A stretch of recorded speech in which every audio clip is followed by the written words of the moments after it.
청취자께서 보내주신 고린도전서 11장, 오늘 제대로 한번 파고 들어볼 텐데요.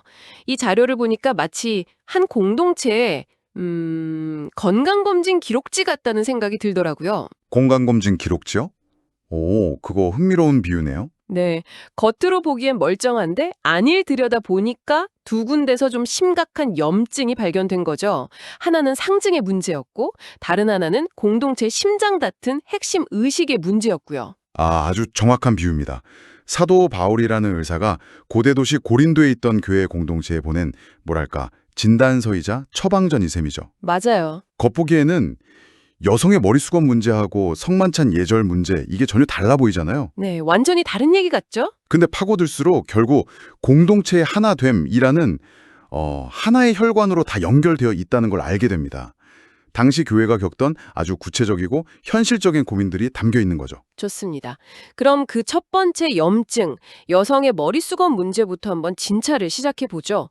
솔직히 이 부분이 현대적인 관점에서 보면 가장 이해하기 어려운 부분 중 하나잖아요. 네, 맞습니다. 바울이 여기서 정말 강한 표현을 써요. 여자가 기도나 예언을 할 때 머리에 아무것도 안 쓰는 건 이건 뭐 아예 머리를 삭발해 버리는 거랑 똑같다. 이 정도까지 말하니까요. 그렇죠.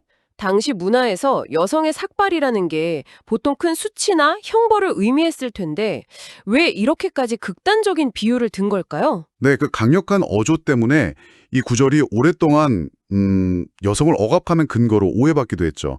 하지만 그 배경을 이해하는 게 중요합니다. 배경이요? 바울은 먼저 일종의 신학적인 질서, 그러니까 하나님, 그리스도, 남자, 여자로 이어지는 구조를 제시하거든요. 이걸 바탕으로 남자는 하나님의 영광을 직접 드러내니까 가릴 필요가 없고 여자는 남자의 영광이니까 가려야 한다. 뭐 이런 논리를 펴는 거죠. 창세기의 창조 순서까지 인용하면서요. 아, 남자가 여자에게서 난 것이 아니요. 여자가 남자에게서 났다는 바로 그 부분이군요. 네, 맞습니다. 솔직히 이 부분만 딱 떼어놓고 보면 굉장히 위계적으로 들려서 좀 불편하게 느껴질 수도 있겠다 싶어요. 네, 충분히 그럴 수 있습니다. 그런데 여기서 우리가 놓치지 말아야 할 게 당시 고린도라는 도시의 특수성이에요. 고린도요? 네, 고린도는 로마의 식민지이면서 동시에 온갖 문화랑 종교가 뒤섞인 아주 번화한 항구 도시였거든요. 아, 특히 일부 이교 신전에서는 여성 사제들이 머리를 막 풀어헤친 채로 황홀경에 빠져서 예언하는 그런 의식이 있었어요. 아, 정말요? 이런 상황에서 기독교 공동체의 여성들이 똑같이 머리를 풀고 예언을 한다면 세상 사람들이 볼 때 교회를 그 이교 집단하고 구별하기가 어려웠을 겁니다. 아하, 그런 문화적 배경이 있었군요. 그러니까 이게 단순히 남녀의 상하 관계를 말하려는 게 아니었네요. 그렇죠. 교회가 세상 속에서 어떻게 비춰지고 또 어떻게 구별될 것인가 하는 일종의 공공 이미지에 대한 고민이 깔려 있었다 이런 말씀이시죠. 바로 그겁니다. 공동체의 질서와 거룩함을 지키려는 아주 실질적인, 목회적인 고민이었던 거죠. 근데 여기서 아주 흥미로우면서도 좀 난해한 구절이 하나 나와요. 어떤 거죠? 여자가 천사들 때문에 권세 아래 있는 표를 머리에 둬야 한다는 말이 나옵니다. 천사들 때문에요. 갑자기 천사가 왜 나오는 거죠? 이 구절이 신학자들을 정말 오랫동안 괴롭혀온 부분입니다. 정설은 없지만 몇 가지 해석이 있어요. 네. 하나는 예배의 질서를 저 하늘의 천사들이 지켜보고 있기 때문에 그들 앞에서 질서를 지켜야 한다는 해석이고요. 또 다른 건 일부 고대 유대 문헌을 보면 여자의 그 풀어헤친 머리가 타락한 천사들을 유혹할 수 있다고 봤다는 뭐 그런 해석도 있습니다. 와, 어느 쪽이든 당시 사람들의 세계관 속에서는 이 예배 질서라는 게 눈에 보이는 사람들뿐만 아니라 영적인 세계에까지 영향을 미치는 아주 우주적인 중요성을 가졌다는 걸 보여주는 거죠. 와, 정말 흥미롭네요. 그냥 덮어두고 넘어갈 뻔한 구절에 그런 깊은 배경이 있었군요.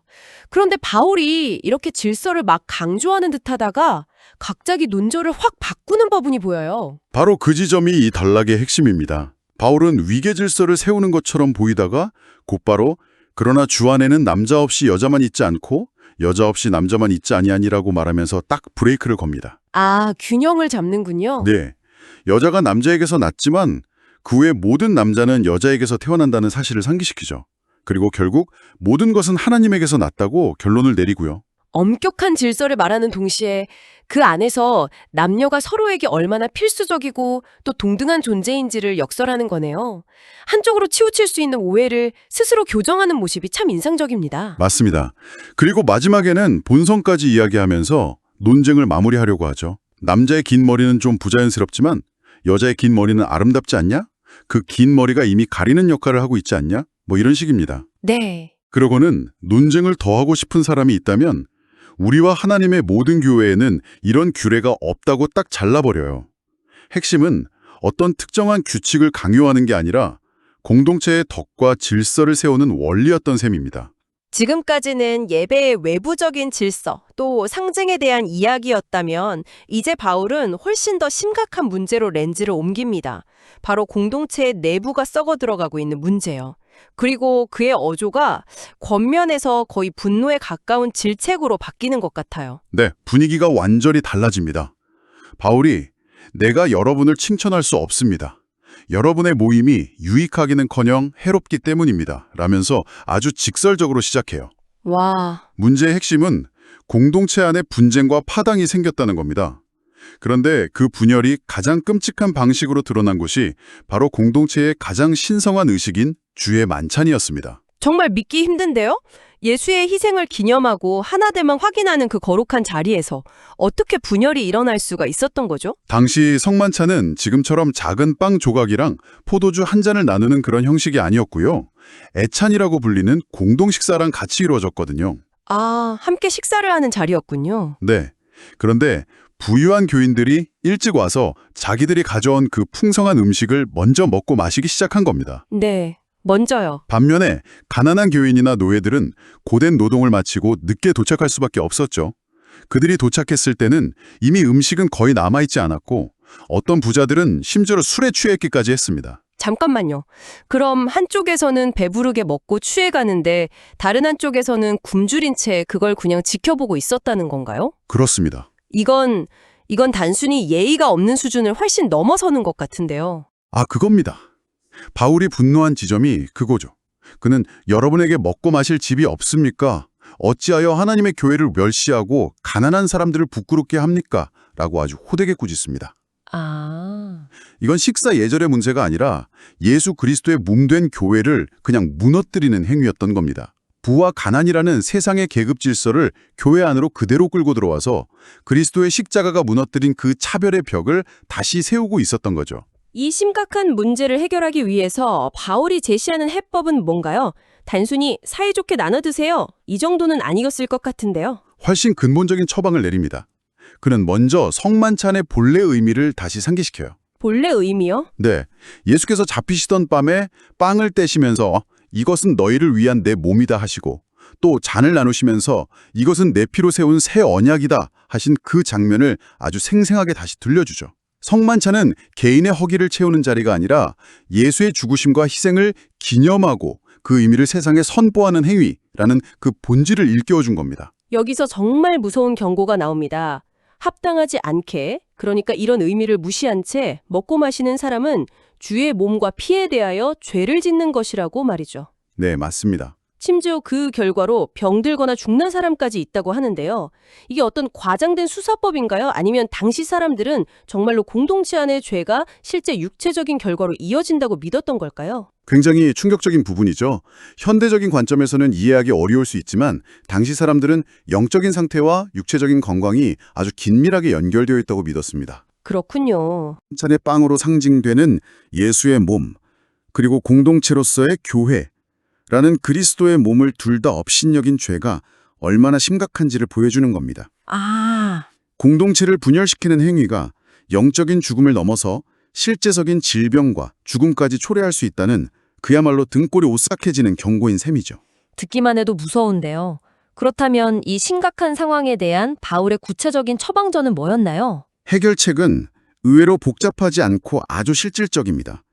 첫째, 먹고 마시기 전에 자기를 살피라. 자기를 살피라. 네, 내가 지금 이 자리에 어떤 마음으로 참여하고 있는지, 내 옆에 형제자매를 어떻게 대하고 있는지 돌아보라는 겁니다. 둘째, 함께 모일 때 서로 기다리라. 기다려주라. 네, 먼저 온 사람이 나중에 오는 사람을 기다려주는 아주 간단한 배려죠. 그리고 셋째, 정 배가 고프면 집에서 먹고 오라. 주의 만찬을 개인의 식욕을 채우는 자리로 격화시키지 말라는 겁니다. 결국 거창한 신학적인 해결책이 아니라 서로를 향한 존중과 기다림, 그리고 배려라는 아주 기본적인 행동의 변화를 촉구한 거군요. 그렇습니다.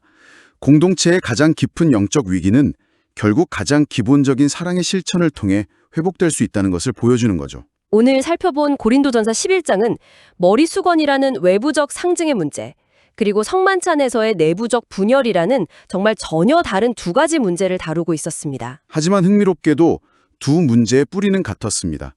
바로 공동체 안에서 나의 행동이 다른 사람에게 그리고 공동체 전체에 어떤 의미를 갖는가라는 질문이죠. 아, 그렇네요. 머리수건 논쟁이 외부 세계에 비치는 교회의 질서와 정체성에 대한 고민이었다면 성만찬 논쟁은 공동체의 심장부에서 그 정체성을 스스로 어떻게 파괴하고 있었는지를 보여줍니다. 둘 다 결국 공동체의 건강과 하나됨에 대한 이야기였던 셈입니다. 거의 2000년 전 특정 문화 속 공동체에 주어진 이 조언들이 오늘을 사는 우리에게도 참 날카로운 질문을 던지는 것 같습니다. 오늘날 우리가 속한 공동체에서 그게 뭐 직장이든 가정이든 어떤 모임이든 간에 우리 시대의 머리수건과 성만찬은 과연 무엇일까요? 다시 말해서 우리의 정체성을 보여주는 상징과 또 우리의 하나됨을 확인하는 핵심적인 활동은 무엇이며 그것들이 과연 우리를 더 단단하게 묶어주고 있을까요? 아니면 우리도 모르는 사이에 누군가를 소외시키고 보이지 않는 분열의 벽을 쌓고 있지는 않은지 한 번쯤 돌아보게 만드네요.